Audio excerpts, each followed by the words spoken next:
Assalamualaikum warahmatullahi wabarakatuh. Selamat pagi anak-anak. Apa kabar semuanya hari ini? Alhamdulillah pada baik semua ya.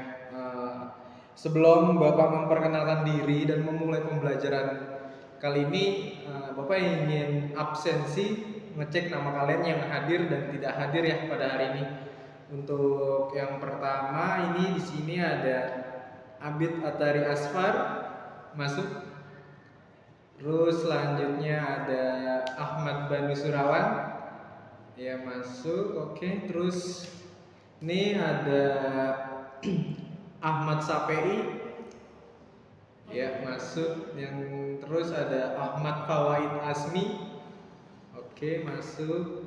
Terus Bagas Kurniawan ya masuk. Tobias masuk. Terus ada Anissa Livia Sari ya. Oke, masuk. Ya, alhamdulillah untuk hari ini semua absensi pada masuk ya, nihil ya. Bapak senang sekali ngajar pada kelas hari ini, pertemuan hari ini. Karena bisa bikin semangat nih anak-anak semua di sini bisa pada masuk. Oke, selanjutnya izinkan Bapak untuk memperkenalkan lebih dahulu ya. Di sini Bapak bernama Lukman Hafiz dari Universitas Pamulang yang ditugaskan sebagai mahasiswa magang di SMP Negeri 13 Jakarta, yang kebetulan Bapak hanya menggantikan guru mata pelajaran yang biasanya ini menggantikan Ibu Zulfa ya, yang berhalangan kebetulan tidak bisa hadir nih pada kali ini. Jadi di sini Bapak sebagai penggantinya aja. Oke, kita langsung masuk ke materi saja ya. Nah, dalam materi pertemuan kali ini Bapak ingin membahas suatu karya-karya sastra pada mata pelajaran bahasa Indonesia. Itu salah satunya cerita rakyat. Di sini sudah ada yang mengetahui apa pengertian dari cerita rakyat itu sendiri? Belum ada yang tahu ya. Oke. Nah, untuk di sini Bapak akan menjelaskan secara garis besarnya apa sih dari pengertian dari cerita rakyat itu. Terus ada fungsinya nggak sih cerita rakyat dalam kehidupan kalian sehari-hari? Terus salah satu contoh karya sastra yang berupa cerita rakyat ini apa saja gitu kan. Nah, itu nanti Bapak akan bahas secara garis besarnya saja. Nah, untuk yang pertama, pengertian dari cerita rakyat ya. Cerita rakyat itu kan suatu kisah atau suatu cerita yang merupakan karya sastra yang disebarluaskan secara dari mulut ke mulut. Jadi cerita rakyat itu merupakan salah satu sebuah kisah yang berasal dari masyarakat zaman dahulu dan berkembang secara halus atau secara luas ya, dari mulut ke mulut. Namanya juga cerita rakyat, jadinya berasalnya juga dari masyarakat. Nah, cerita rakyat sendiri ini juga kan merupakan salah satu warisan budaya yang semestinya atau yang perlu kita lestarikan hingga ke generasi selanjutnya, agar cerita rakyat yang baru dari kalangan masyarakat bisa menciptakan suatu cerita-cerita rakyat yang bermunculan baru-baru ini agar bisa dipelajari oleh siswa-siswa lainnya ya. Nah, dalam cerita rakyat itu terdapat jenis-jenis cerita rakyat. Apa saja tuh jenis-jenis cerita rakyat? Kalian ada yang tahu? Tidak ada. Oke. Nah, di sini Bapak akan jelaskan ya. Sebenarnya jenis cerita rakyat itu hanya ada 3 jenis. Apa saja sih jenisnya? Yaitu yang pertama ada mitos, terus yang kedua legenda, dan yang ketiga dongeng. Nah, pasti yang dongeng ini kalian dulu masa kecilnya pernah dong didongengin atau diceritain oleh seseorang ya, atau orang tua kalian gitu. Sebelum tidur biasanya pernah didongengin, atau pernah melihat suatu film yang berbentuk dongeng di acara-acara pada televisi. Biasanya kan dongeng itu kan tidak hanya berbentuk teks ataupun visual ya, dia bisa dua-duanya pun bisa melingkupi. Nah, ini ada Bapak punya nih dari cerita rakyat ini kan sebenarnya banyak sekali sih sebagai memiliki fungsinya, memiliki manfaatnya. Fungsi dari cerita rakyat itu ada 3 juga. Yang pertama sebagai sarana pendidikan, yang kedua itu ada sebagai sarana hiburan, dan yang ketiga ada sarana sebagai sosial dan budaya. Ada salah satu contoh, nih Bapak punya contoh cerita rakyat. Cerita rakyat yang banyak sekali mungkin ya ada sebuah nilai-nilai yang terkandung dalam cerita rakyat kita ini yang bisa kita terapkan pada kehidupan kalian masing-masing. Nah, contohnya ini kayak cerita rakyat Timun Mas. Kalian pernah dengar cerita rakyat Timun Mas? Di si Iya, belum ya, belum pernah denger ya. Nah, Timun Mas ini masa kalian udah kelas 7 SMP belum pernah denger Timun Mas? Ya, jadi Timun Mas ini secara garis besar dia menceritakan seorang gadis yang belum mengetahui siapa ibu kandung aslinya, cuman dia dirawat oleh nenek-nenek tua yang ada di tengah-tengah hutan. Nah, dalam Timun Mas ini sebenarnya banyak sekali sih nilai-nilai yang terkandung dan itu bisa kalian terapkan pada kehidupan kalian masing-masing. Apa saja sih yang nilai-nilai terkandung dalam cerita Timun Mas ini agar kalian bisa mengaplikasikan, bisa terapkan pada kehidupan kalian sehari-hari. Salah satu contohnya yaitu yang pertama ada doa yang khusyuk akan didengar oleh Tuhan kita. Salah satu contoh dari Timun Mas ini ada sebuah kisah Timun Mas. Itu kan dimulai dari cerita seorang perempuan tua yang hidup sebatang kara di tengah hutan. Nah, di ambang kesepian karena tidak memiliki seorang anak, perempuan tersebutlah yang terus berdoa sepanjang hari untuk menyelamatkan Timun Mas itu dari segala mara bahayanya yang telah hadir untuk menemani hari-harinya itu. Jadi dia selalu berdoa nih untuk keselamatan dari Timun Mas itu sendiri. Nah, yang kedua, nilai yang terkandung itu ada berbakti pada orang tua. Nah, kalian nih semuanya yang masih kecil gini sebenarnya banyak sekali sih ya. Udah seharusnya kalian berbakti. Ada nih contoh dari Timun Mas ini. Timun Mas ini kan dia menceritakan sebuah kisah bahwa Timun Mas ini adalah anak yang baik hati. Nah, karena dia anak yang baik hati, dia maulah berbakti kepada orang tua dengan cara mematuhi, menuruti semua nasihat yang diberikan oleh tadi yang perempuan tua tersebut yang telah mengangkat si Timun Mas ini sebagai anaknya yang berada di tengah hutan kota. Nah, itulah kalian bisa terapkan itu pada kehidupan kalian masing-masing di rumah maupun di luar rumah, kayak seperti di sekolah itu. Jika ada orang yang lebih tua, coba tolong dihormati. Khususnya pada orang tua, kalianlah harus berbakti kepada orang tua.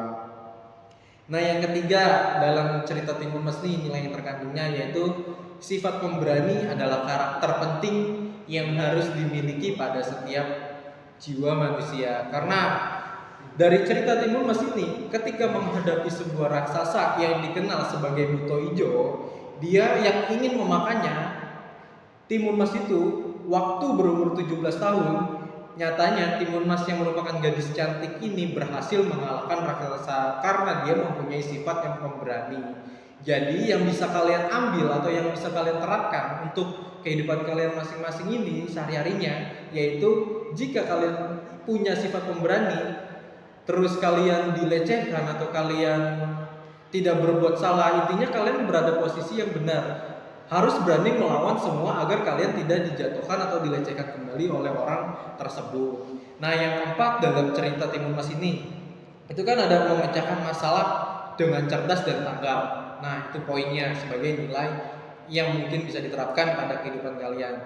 Nah, Timun Mas dari masa kecil ini memang memiliki kepintaran atau kecerdasan yang sangat tinggi lah. Itu Timun Mas menghadapi setiap masalah dengan cepat dan sigap. Begitu setiap ada masalah, Timun Mas itu ibu dari Timun Mas itu memberi aba-aba untuk lari. Nah, disitulah kecerdasan Timun Mas. Jadi ketika ada mara bahaya yang ingin datang kepada diri kita itu, kalian harus cerdas dan cepat untuk mengambil sebuah keputusan agar masalah tersebut cepat terselesaikan. Nah, yang kelima ini terakhir ada pantang menyerah. Dari pantang menyerah ini kita bisa belajar dari sebuah kisahnya Timun Mas ini yang dikejar oleh raksasa yang ingin memakannya Timun Mas. Dia tetap berusaha, tetap melakukan sesuatu usaha itu agar menyelamatkan diri dari raksasa atau yang dikenal dengan Buto Ijo tersendiri. Nah, kisah Timun Mas ini memang sangat menarik karena di dalamnya terdapat sebuah sosok yang nilai-nilai yang terkandung itu bisa kalian terapkan pada kehidupan kalian masing-masing. Nah, itulah sebuah bukan salah satu lagi, tapi udah secara garis besar Bapak ingin menjelaskan dari cerita rakyat Timun Mas ini, nilai-nilai yang terkandung dalam cerita rakyat. Nah, dari cerita rakyat itu tersendiri, si Timun Mas ini kalian bisa lah ngambil sebuah ceritanya dia ini, bahwa apa nilai-nilai yang terkandung dalam Timun Mas bisa kalian terapkan pada kehidupan kalian masing-masing.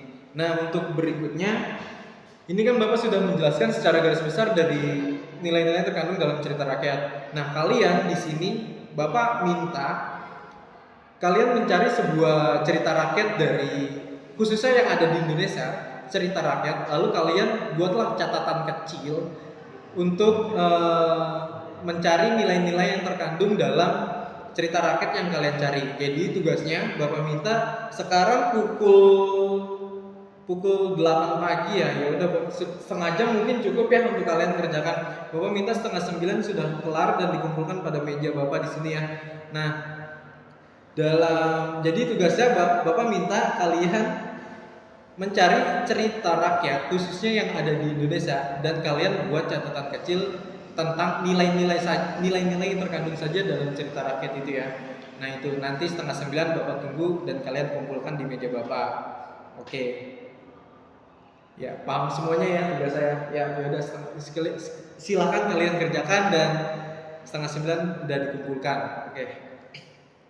Ini udah.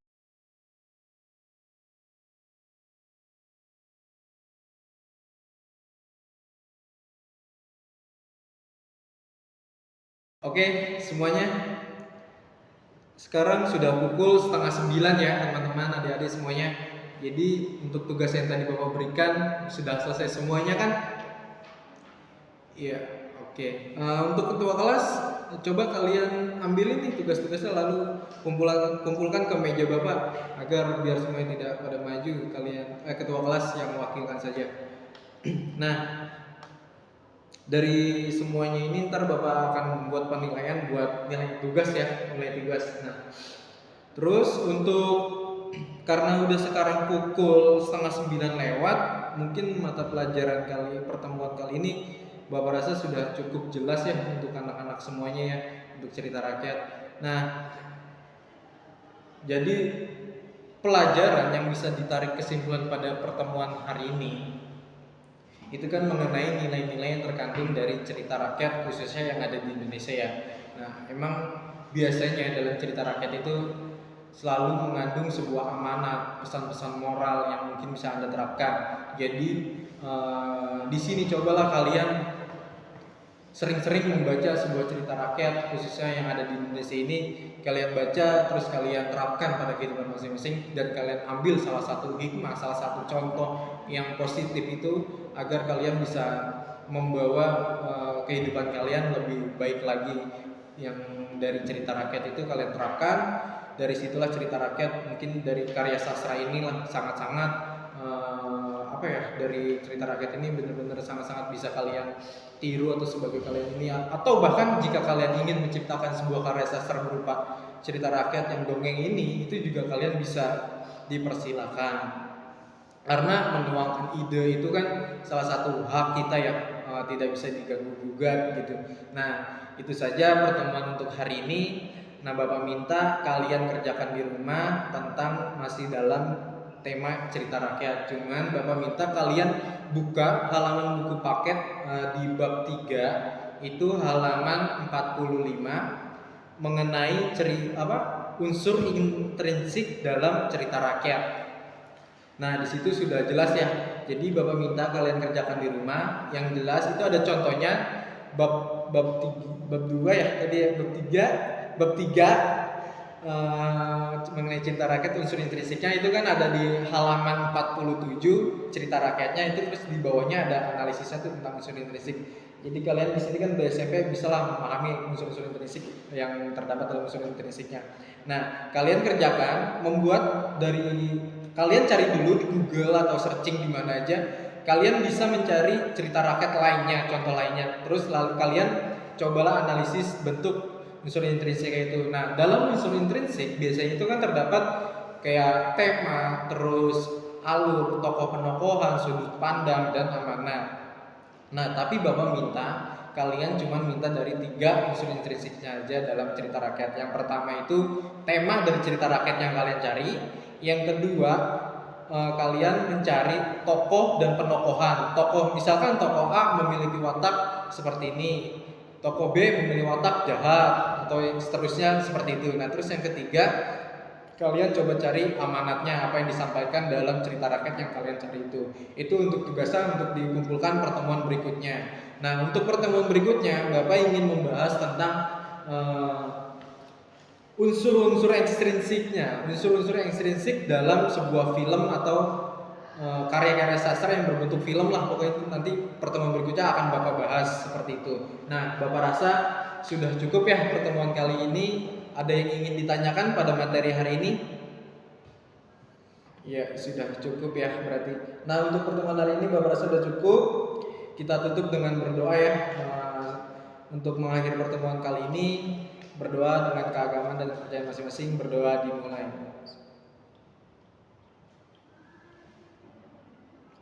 Berdoa selesai. Oke, wabillahi taufik wal hidayah. Wassalamualaikum warahmatullahi wabarakatuh. Sampai ketemu di pertemuan berikutnya. Terima kasih.